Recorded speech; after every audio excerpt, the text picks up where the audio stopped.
Snakes, alongside others such as spiders and sharks, are among the most feared group of animals on the planet.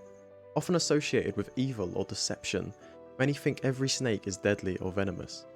But over recent years, millions of people have grown to love these unique and beautiful group of animals, even welcoming them into their homes in the form of pets. But do these creatures make for good pets to the general public, or should they only be kept by experienced and specialised individuals? Hi, how's it going, and welcome to JZ Exotics. My name is Joe.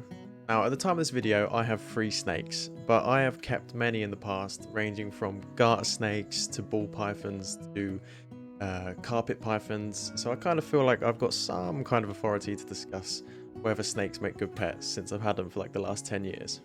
Now, in fact, my first truly exotic pet was a corn snake called Jeff. Even after extensive research before acquiring any of these animals, you learn so much just from having them or just from looking after them every day that you get a different insight from just reading about them. Now, in this video, we're going to discuss, I should say, good terminology. We're going to compare snakes to other common pet species. Not only their care needs, but also their behavior, the variation within snakes, and hopefully it will help you make up your mind on whether a pet snake is something that you want to get involved with, because it may be something you're thinking about, it may be something you've never thought about and you just click this video randomly because snakes are cool. Or you might hate snakes, and hopefully I can change your mind on whether snakes are pretty interesting little wigglers. Now, oftentimes when we think about pets, oftentimes when we think about pets, we straight away we think about, oh, it needs space, right? Because everything deserves space, everything needs space, every animal that is. Or, I don't know, I'm on a tangent here. But if we compare snakes to other common household pets in terms of space requirement, then snakes are coming in clutch, right? They require a lot less space compared to the size of the animal than, say, a hamster or a rabbit or a guinea pig or a zebra-spotted jellyfish. Now, there's been a lot of research on whether snakes are comfortable in smaller enclosures, and the truth of the matter is they prefer it. They like to feel secure. They like to have an enclosed environment around them, because in the wild, they're not just hunters, they're getting hunted by other species as well. So they want to feel safe, they want to feel secure, and a smaller enclosure is going to provide them that. Now, if we take hamsters as a really good example of how poorly an animal can be kept in captivity, they're one of the most unintentionally neglected animals that's commonly kept as a pet, because really they require so much more space than what the pet shops and places that are selling these hamsters are telling people. You can't keep a hamster in one of those little plastic cages with a wheel and not be technically torturing it. Basically, it needs space, it needs to explore. They're intelligent animals and they need more room, basically. So make your hamster a bigger enclosure if you've got a little hamster. Sorry, this video is about snakes, not hamsters. We'll leave the hamsters alone for now. But compared to hamsters, snakes require a lot less maintenance than these other pets. It's because you don't need to clean them out every day. You know, they make quite little mess. They're quite clean animals. You can just spot clean any kind of dirt out of their enclosure as and when it needs to. And say, we'll leave hamsters alone. We'll go to rabbits. Rabbits, you need to clean their whole enclosure out because they make it messy, let's say. And yeah, it's a lot more work. It's a lot more work than a snake. Now, snakes only need to eat about once a week on a general scale. It depends on the snake, depends on the species. But let's say about once a week. And this is only one food item compared to rabbits, where you need to give them a varied diet of different fruits, vegetables, dry, hay, straw. I've got rabbits, so I know. Ooh, you're hard showing off. But yeah, you only need to feed them one thing once a week, and that's it in terms of food, basically. And as long as you're keeping their water dish clean, there's very little actual general maintenance you need to do on a daily basis. Now, in terms of behaviour, snakes can vary wildly, depending on not only the species of snake, but also an individual as well. You could have 2 snakes of the same species.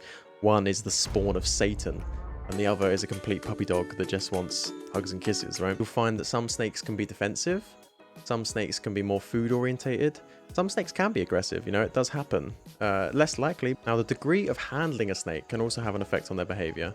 If you're handling your snake every day, from like the day you get it when it's a hatchling, you might find that it's really tame, and as it gets used to you, your smells, your routines, how you're looking after the animal, the snake will react differently to that. And if you don't do anything to a snake apart from feed it, every time you put your hand in its enclosure, it's going to think it's feeding time, so it's going to respond as such and think your hands are food.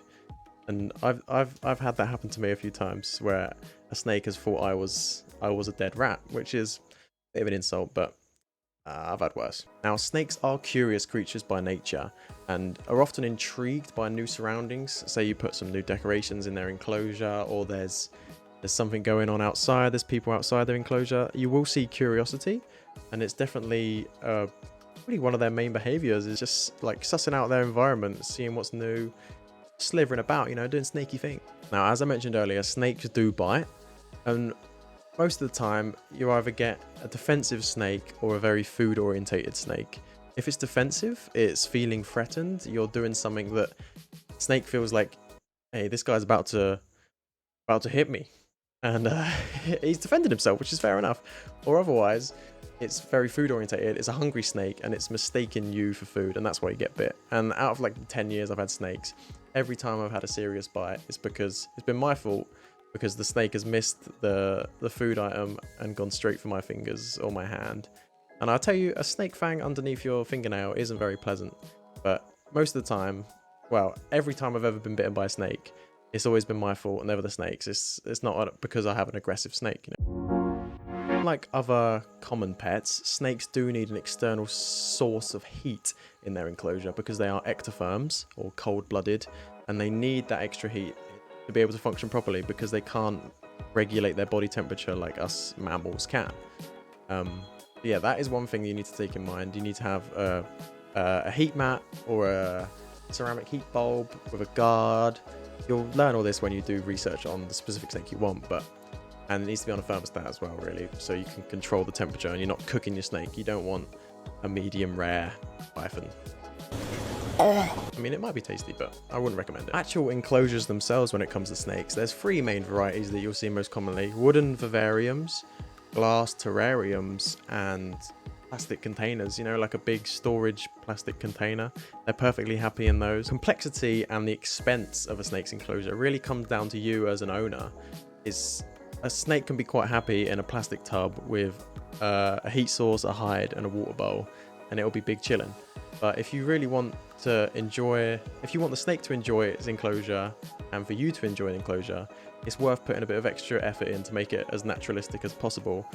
To not only make it pleasing on the eye for you or anyone that's looking at it, but also the snake display a lot more natural behaviors if it's in a natural environment, right? It makes sense. So you'll see the snake act more as it should if it's in a nice, it doesn't have to be bioactive, but if it's in a nice vivarium with decorations and things to climb on and things to explore, stuff to dig in, stuff like that. Important that all snakes are provided with a water bowl that's large enough for them to fit themselves in completely, so they can basically submerge and soak themselves. This is not only important for them to drink, obviously, all life needs water, but they need to be able to, again, regulate their body temperature. So if they get too hot in the heated end of the enclosure, they can get into the water and cool themselves down. And also, it's really important that they soak when it's time to shed. Not obviously, you might not know. All snakes, all reptiles shed their skin as they grow, and they need humidity in order to sort of get it off.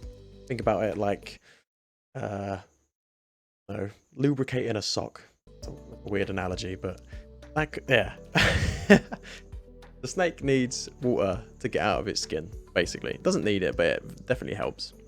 That went weird. We'll find that a younger snake, because it grows more rapidly when it's smaller, will be shedding its skin a lot more often. So that's something to look out for.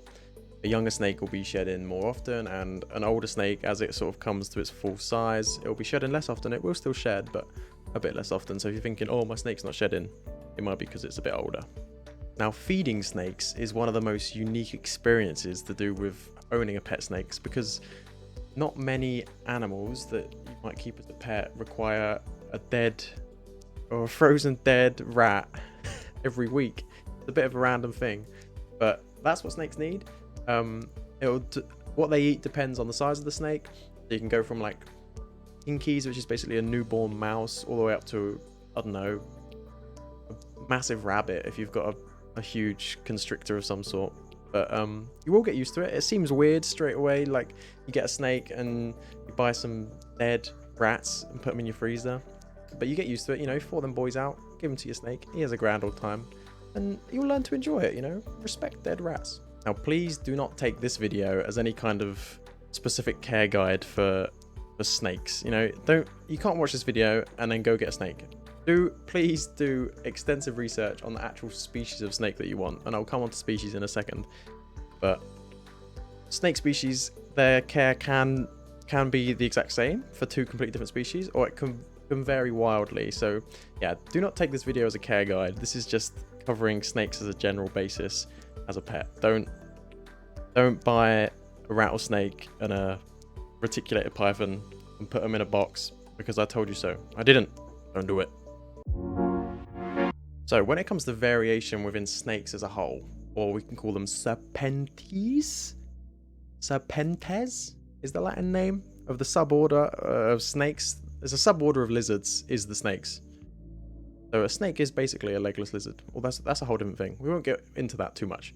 But serpentes, the snakes. There's 3,000 species across the globe, and the most commonly kept are families from Boidae, Typhonidae, and Colubridae. I don't think I butchered them too bad. But yeah, more commonly known to as the boas, the pythons, and the colubrids. Basically, this amount of variation gives you a huge choice. I don't know why I struggle to think of that word. A huge choice of species that you might consider as your new pet snake. There is a massive amount of variation that you can choose from. But most people are going to say that you should probably start with either a ball python or a corn snake. Something similar to that. Very sort of like, I don't know, they're not basic, but they're beginner level snakes, if that makes sense. And I would stay away from ball pythons, to be honest. They can be quite finicky when it comes to eating, but that's a whole different thing.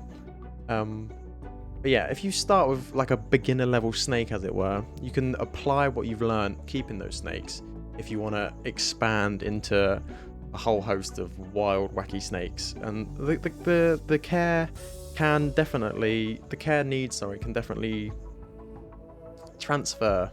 Is that the right word? Transfer from one snake species to another. So you definitely learn a lot from keeping a snake. The best way to learn to keep a snake is to keep a snake, but keep it right. Do your research. Yes. Now, hopefully this video has helped you make your mind up. It may have confused you even more. It's confused me just making it, but yeah, hopefully this video has helped. Maybe you were scared of snakes and you're not scared of snakes anymore. I don't know why this video would make a difference, but something nice to say, isn't it? If you do think about getting a snake though, let me know in the comments, because I'll be glad to hear it. You know, we like snakes. Big up the snake boys. But yeah, if you've enjoyed this video, hopefully you have, leave a like. I really appreciate it. Drop a sub to the channel if you want to hear and see and learn more about snakes, reptiles, spiders, fish, shrimps. I don't know, animals in general. Just the animal kingdom, you know, that's what we're doing. Maybe some plants as well, who knows. But yeah, try for more stuff and things on that, and I'll see you in the next one. Cheers, thank you, bye.